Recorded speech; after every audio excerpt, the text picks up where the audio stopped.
Coba bayangkan, ada 900 hektar NIB yang di atasnya ada sertifikat atas nama pribadi baik HGP, juga ada korporasi pribadi hak milik, juga korporasi HGP. Itu hanya 3 orang, dimiliki 3 orang, 900 hektar. Ada yang atas nama Engcun Gojali, ada yang atas nama Freddy dan Henry. Ini kan nggak mungkin ada hak milik 900 hektar atas nama pribadi. BPN gimana ini kerjanya begitu? Terjadi ini. Jadi kita ini hidup di negara yang merdeka, tapi seolah-olah kita masih dijajah. Bedanya, makanya saya sudah memberikan satu tafsiran saat ini. Bedanya kita dulu dijajah asing, sekarang dijajah bangsa sendiri. Ini sebenarnya adalah prakondisi untuk menguasai wilayah laut, untuk nantinya direstorasi menjadi daratan sebagai asas untuk industri properti. Saya sebut Pantai Indah Kapuk. Karena semua data yang saya miliki, informasi keterangan saksi menuju kepada Pantai Indah Kapuk, bukan yang lainnya. Bagaimana Anda menjelaskan persoalan ini? Baik, bismillahirrahmanirrahim. Terus terang, yang pertama, kegiatan pembongkaran pagar laut hari ini yang dilakukan sejumlah kementerian dan lembaga, saya apresiasi. Tapi saya tegaskan, itu bukan sebuah prestasi. Kenapa saya apresiasi? Akhirnya negara hadir hari ini setidak-tidaknya untuk menjalankan fungsinya, untuk memberikan perlindungan kepada masyarakat khususnya nelayan, sehingga nelayan tidak terhalang untuk bisa mengakses sumber penghidupannya melaut yang sebelumnya terhalang oleh pagar laut. Terlepas ini belum memuaskan, saya apresiasi. Tapi yang kedua, saya lihat ini bahkan belum menjadi prestasi. Bahkan pembongkaran ini menjadi konfirmasi gagalnya negara menjalankan fungsinya sesuai amanat konstitusi untuk memberikan perlindungan dan pelayanan kepada rakyatnya. Kalau negara hadir, saya kira pagar laut ini tidak menunggu menjadi 30 km. Saat 1 meter saja negara sudah hadir dan segera mensterilisasi hak publik yakni laut agar setiap warga negara bisa mengakses hak publik tadi tanpa halangan. Selanjutnya, saya tadi sempat melihat statement dari Menteri ATR Pak Nusron Wahid yang sebelumnya saya agak khawatir begitu. Agak khawatir dalam 2 perspektif. Kekhawatiran saya yang pertama adalah parameter untuk memberikan sanksi dan hukuman dalam bentuk evaluasi termasuk mencabut SHGB dan SHM yang kemarin sudah disebutkan ada 263 HGB dan 17 SHM. Itu adalah ukurannya adalah garis pantai. Dan disebutkan bahwa koordinasinya akan diukur mulai garis pantai dari peta geospasial di tahun 82, 83 sampai yang terakhir. Saya khawatir jangan-jangan ada penyempitan dan juga perluasan batas pantai sehingga banyak SHGB yang sebenarnya ilegal diselamatkan karena berada di belakang garis pantai seolah-olah sebelumnya tanah daratan terkena abrasi sehingga jadi berwenanglah BPN mengeluarkan SHGB tersebut. Tapi konferensi pers hari ini saya sebenarnya sudah lumayan ya terklarifikasi, tapi tetap masih misteri. Karena statement Menteri ATR hanya menjelaskan HGB dan SHM yang di luar batas garis pantai ditinjau, bahkan dalam bahasa yang tegas dibatalkan karena PP 1821 sebelum sinking yang dikeluarkan oleh BPN itu berusia 5 tahun, mereka punya kewenangan secara pribadi dari BPN untuk bisa membatalkan. Ya, kalau SHM itu kan nanti lewat kantor. Cuma tidak didetailkan dari 263 tadi mana saja dibatalkan. Dari 17 SHM itu mana saja dibatalkan. Jangan-jangan yang dibatalkan hanya 5 biji HGB. Selebihnya tetap disimpan menunggu kita masyarakat diam, terlena, dan muncul kembali SHGB tadi karena memang belum dibatalkan. Hari ini kita sebenarnya ingin tahu secara rinci, Pak Menteri, yang dibatalkan itu sebut dong HGB perusahaan mana, apakah yang selama ini terafiliasi dengan Aguan itu semuanya dibatalkan, atau jangan-jangan Pak Menteri hanya bermain kata-kata. hanya menyebut yang di belakang garis pantai itu aman, yang di luar garis pantai dibatalkan. Tapi kita tidak tahu yang mana yang masuk dalam garis pantai, yang mana yang di luar garis pantai yang klaimnya dibatalkan. Selanjutnya Bang, saya kecewa dengan Kementerian ATM. Kalau masyarakat mungkin mengapresiasi, saya kecewa, bahkan kecewa berat. Mohon maaf Bang, Kohot itu hanya satu desa di Kecamatan Paku Haji. Sementara kalau kita bicara pagar laut ini bukan hanya satu desa. Data kami menyebutnya setidaknya ada di Kecamatan Kosambi, Kecamatan Teluk Naga, Kecamatan Paku Haji dan Mau. Di Paku Haji saja itu ada 2 desa lain yang ada pagarnya, yakni Desa Keramat dan Surya Bahari. Di Kosambi ada Dadap dan Salembaran Jaya. Di Teluk Naga ada Muara, Lemo, Tanjung Pasir dan Tanjung Burung. Sementara di Mau ada Karangserang dan Ketapang. Pertanyaan kritisnya adalah, kenapa yang diekspos ke publik hanya di desa Kohot saja yang ada 263? Asumsi kita berarti ada ratusan, ribuan, bahkan puluhan ribu HGB lain di atas laut. Karena pagar tadi membentang di beberapa kecamatan sampai Karangserang, bahkan sampai Kecamatan Tanara, Kabupaten Serang. Saya bahkan punya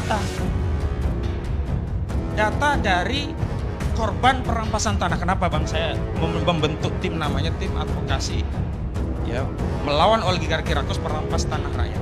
Saya buat definisi batasan, yang dimaksud merampas tanah adalah mengambil tanah dari pemiliknya tanpa keridoan, baik karena harganya semaunya, apalagi tanpa diberi harga, apalagi dengan ancaman intimidasi. Kami punya data. Jadi yang sedang dirampas itu bukan hanya kawasan laut Bang. Kalau laut itu adalah hak publik dan pantai. Ada juga tanah yang kewenangannya negara yang dirampas, yakni di darat. Bentuknya apa? Sungai, jembatan, jalan-jalan, diuruk gitu. Kemudian ada hak milik rakyat yang sebagian ada baru giri, sebagian ada juga SHM yang diambil oleh oligarki properti rakus yang kami sebut perampas rakyat. Siapa oligarki itu? Saya sebutkan di gugatan. Karena kami juga mengajukan gugatan perdata perbuatan melawan hukum di Pengadilan Negeri Jakarta Pusat dengan nomor perkara 754/P3/2024/PN-JKT-PST yang kami layangkan 30 November yang lalu. Dan hari ini sudah sidang ketiga. Besok sidang keempat, masih kurang legal standing Airlangga Hartarto. Karena Airlangga Hartarto walaupun menteri ternyata dia tidak ngerti hukum Bang. Kami gugat pribadi yang datang staf menteri atas nama negara dengan surat tugas begitu. Saya lanjutkan. Di darat itu ada, nanti cross check BPN juga saya minta bekerja juga. Jadi jangan hanya menindaklanjuti setelah ramai di publik. Ini perkara sudah lama sejak 2018. Jadi sebelum Pantai Indah Kapuk itu punya status PSN, proyek status strategis nasional yang sebenarnya hanya 7.555 hektar, ini sudah banyak masalah. Coba bayangkan, ada 900 hektar NIB yang di atasnya ada sertifikat atas nama pribadi baik HGB, juga ada korporasi pribadi hak milik, juga korporasi HGB. Itu hanya 3 orang, dimiliki 3 orang, 900 hektar. Ada yang atas nama Engcun Gojali, ada yang atas nama Freddy dan Henry. Ini kan nggak mungkin ada hak milik 900 hektar atas nama pribadi. BPN gimana ini kerjanya begitu? BPN selalu berdalih, kami hanya melayani apa yang secara formil sudah dilengkapi. Masalah materialnya bagaimana bukan kewenangan kami. Dan sebenarnya pencabutan pagar laut hari ini, Bang, itu belum membuka misteri. Soal pagar laut terindra itu udah dari dulu bukan misteri, semua tahu ada pagar laut. Yang menjadi misteri kan yang sampai hari ini belum dibongkar oleh kekuasaan, oleh negara, itulah siapa yang masang, siapa yang mendanai, untuk kepentingan apa itu pagar ada. Kok bisa aparat kita membiarkan? Dan saya sudah ajukan nama-nama siapa pelaku pemagaran tadi.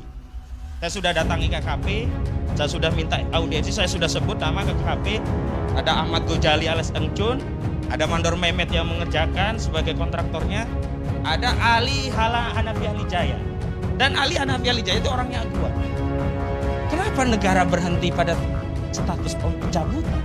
Kenapa negara nggak bertindak mencari siapa yang melakukan pencabutan, siapa yang membiayai, untuk apa? Dan ini sudah jelas kejahatan. Ya pelan-pelan dong. Nggak bisa, Bang. Artinya hari ini baru mulai keberangkat. Nah, kalau mau dicari kan tinggal. Oke, saya coba ikutilah. Kalau itu dilakukan oleh swasta bolehlah, seri. Tapi kita ini negara, Bang, bisa bekerja secara paralel. Yang saya sayangkan, justru institusi yang berwenang dalam penegakan hukum awal-awal itu seolah ikut melindungi. Misalkan Polair menyatakan kami belum menemukan bukti adanya unsur pidana dalam kasus pemagaran laut. Padahal statement pejabat seperti ini tabu bagi proses penegakan hukum. Harusnya yang dia sampaikan adalah kami sedang melakukan penyelidikan dan tolong tunggu info lebih lanjut dari kami. Itu seolah-olah kan melindungi. Yang kedua, Sakti Wahyu Trenggono, aneh ini orang, menteri satu ini. Dia sudah bisa membahas motif daripada pagar itu adalah dalam rangka untuk mengumpulkan sedimentasi nanti akan teruruk lama-lama menjadi daratan. Dari mana dia mendapatkan kesimpulan itu? Kalau begitu dia sudah tahu yang memagar. Nah, saya punya data lain, Bang.